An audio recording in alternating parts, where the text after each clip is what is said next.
I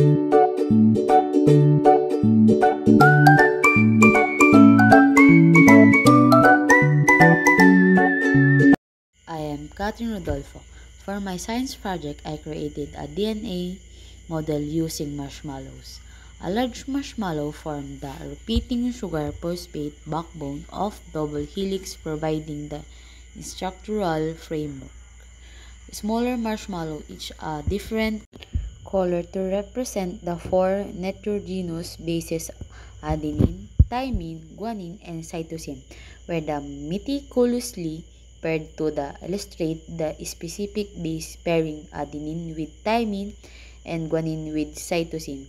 This visual representation allowed me to grasp the elegant simplicity and yet incredible complexity of the DNA molecule. The process of assembling the model, carefully connecting the bases according to their pairing rules, highlighted the precision of the DNA structure and its direct relation to the genetic code.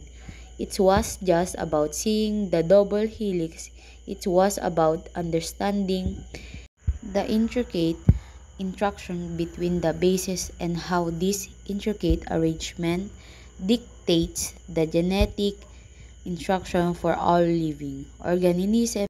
The model served as the tangible tool in understanding the vast amount of information encoded within this simple structure. Furthermore, constructing the model solidified my understanding of DNA significant in inheritance, mutation, and disease impacting fields such as medicine, agriculture, and environmental conservation. It was a value learning experience.